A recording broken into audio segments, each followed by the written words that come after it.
성부와 성자와 성령의 이름으로 말씀드립니다.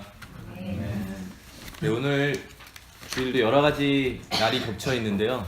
첫 번째는 우리 다 아시는 새해 2018년을 맞아서 첫 번째로 모이는 첫 번째 주일이고요.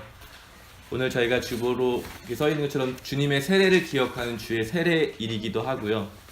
또 어제가 주님의 나타나심을 기억하는 공연절이거든요.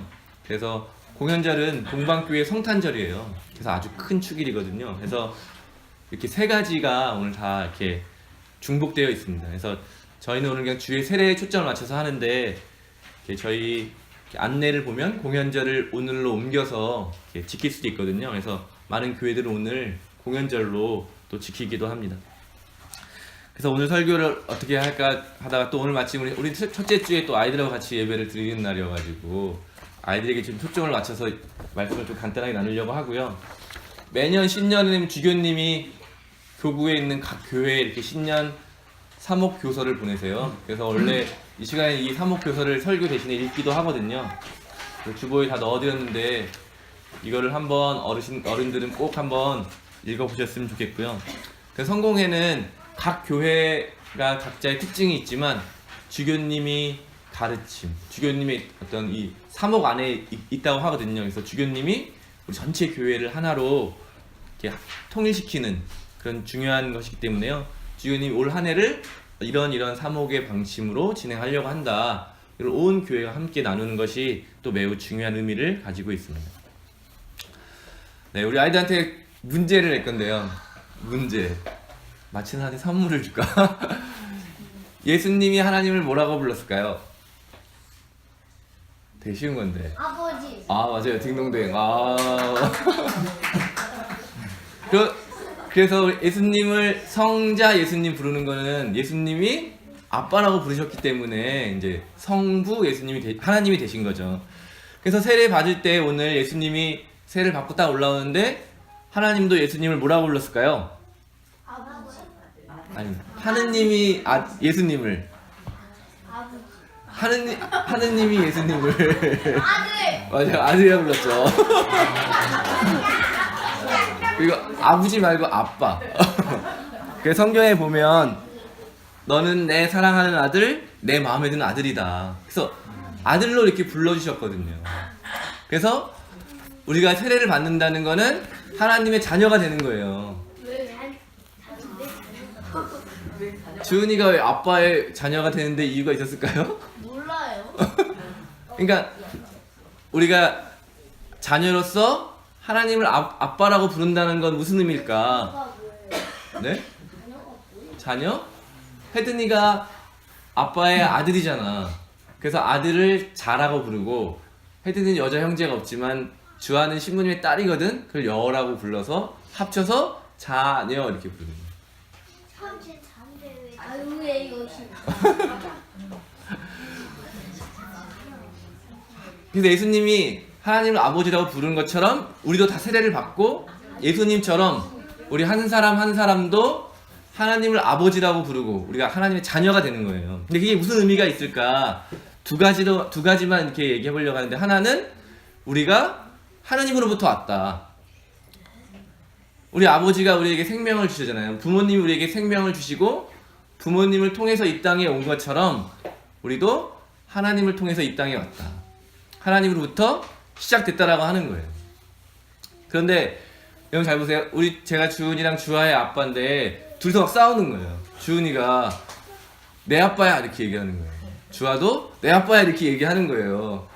그 이 싸움이 끝이 날까요? 안 날까요? 끝이 나요? 나요. 어떻게 날까요?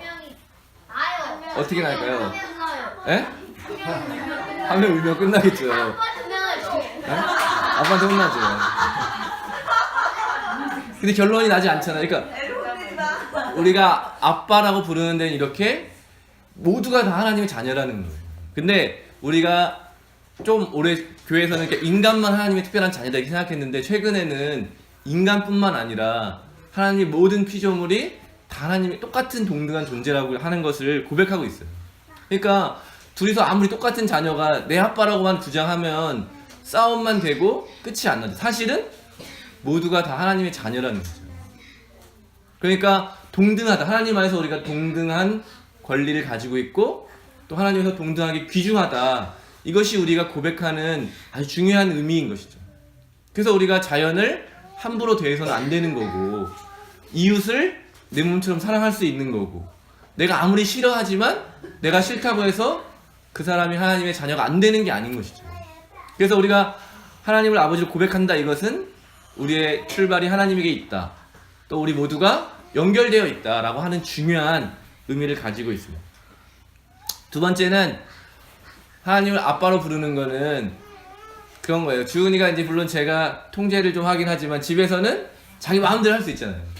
그것처럼 우리가 하나님의 자녀라고 하는 이 세상에서 우상들, 뭐 권력, 그 어떤 거에 노예로 사는 것이 아니라 자유인으로 살 수 있는 것을 의미하는 거죠. 내가 내 삶의 주인으로 살 수 있다. 이 세상을 하나님께서 우리에게 주신 그런 기업이고 나라이고 이런 고백을 하는데요. 그것은 바로 이제 내가 노예가 아닌 주인으로 살아갈 수 있다. 이런 것을 의미하는 거예요. 그 주은이의 삶의 주인은 누구예요? 이제 네?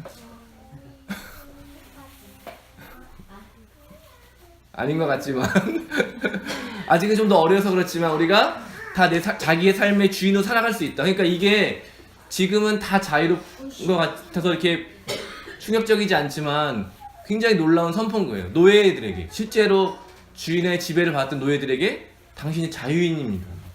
여성들에게 당신은 남성과 똑같은 권리가 있습니다. 저희 아내 할머니가 돌아가셔서 그 장례를 갔다 왔는데요. 할머니가 딱 100세가 되셨어요. 그런데 그 장례하면서 알게 된 게 할머니가 7살에 민며느리로 가셨대요. 그러니까 가난하니까, 집이 가난하니까 딸을 못 키우잖아요. 그러면 시집 보낼 집에 보내는 거죠. 그러면 그 집에서는 어땠는지 다 상상이 되시죠? 정말 귀하게 딸을 키워주는 게 아니라 거의 일 시키고 잘 먹을 거 주지 않고, 그래서 할머니 돌아가시 전에 정신이 이렇게 오락가락 하시는데 그렇게 계속 말씀하셨대요.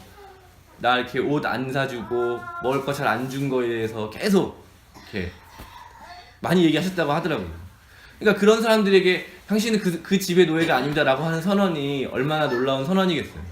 근데 우리가 잘 생각해보면 우리 각자들도 완전 자유로운 것 같지만 무언가에 얽매여 있죠. 무언가에 붙들려 있고 벗어나지 못하고 있는 것이 많이 있는 거죠. 그런데 오늘 하나님이 우리 아버지다라고 하는 고백에는 그런 모든 헛되고 거짓된 것로부터 자유롭다. 우리의 삶의 주인은 하나님이시고 하나님은 우리를 자녀로 삼아주신다. 노예로 삼지 않는다는 거죠. 그래서 이 세상은 끊임없이 우리를 노예로 만들려고 하죠. 돈의 노예, 권력의 노예, 욕망의 노예. 그래서 우리가 세례 때 처음 하는 것이 어떤 걸 내가 믿습니다, 받아들입니다 하는 것이 아니라 거절이 있거든요. 3가지 거절인데요. 제가 한번 읽어드릴게요. 하나님을 거역하고 하나님의 창조 질서를 어지럽히는 사탄의 모든 일을 거절하겠습니까? 이렇게 첫 번째 질문이 그것입니다. 두 번째는 하나님께서 지으신 세상을 타락시키는 악한 권세와 모든 죄악을 물리치겠습니까? 세 번째는 이것이죠. 하나님의 사랑으로부터 우리를 떼어놓아 죄에 빠뜨리는 모든 욕망을 버리겠습니까? 이렇게 이 3가지를 거절한다는 것은 우리를 붙들고 있는 것부터 자유롭게 되겠다는 선언인 것이죠. 근데 이것을 우리 힘으로 하는 것이 아니라 하느님이 오늘 예수님을 아들로 인정해 주신 것처럼 우리를 자녀로 받아주시는 것을 통해서 이루어진다고 하는 것이 우리가 믿는 신앙의 중심에 있는 것입니다. 그래서 오늘 예수님께서 세례를 받으시는 것을 삼위일체로 굉장히 많이 표현을 해요. 그림이나 이런 것들을 보면 하나님이 하늘에 계시고 예수님이 세례를 받으시고 성령이 거기에 임하는 것. 그래서 우리가 이런 삼위일체 하나님을 경험하고 고백하는 일이 이 세례의 시간에 잘 녹아있는 것이죠. 그래서 우리 아버지가 바로 우리를 자유롭게 하시고 우리를 자녀 삼아주시고 하나님의 나라를 주는 분이다. 또 우리를 구원해 주시는 예수님이 우리의 구원자이시다. 또 이 모든 상황 가운데 성령 하나님께서 우리를 도와주시고 인도하신다라고 하는 이 삼위일체의 고백이 주님의 세례에 잘 드러나 있습니다. 오늘 예수님께서 하나님에게 받으신 이 소리, 하늘의 소리가 우리 안에도 울려 퍼지기를 바랍니다. 그래서 하나님께서 우리에게 약속하신 그 놀라운 축복을 온전히 누리며 살아갈 수 있게 되기를 바랍니다. 성부와 성자와 성령의 이름으로 말씀드렸습니다. 잠시 하나님 앞에 안에 머물면서 기도하는 시간 갖도록 하겠습니다.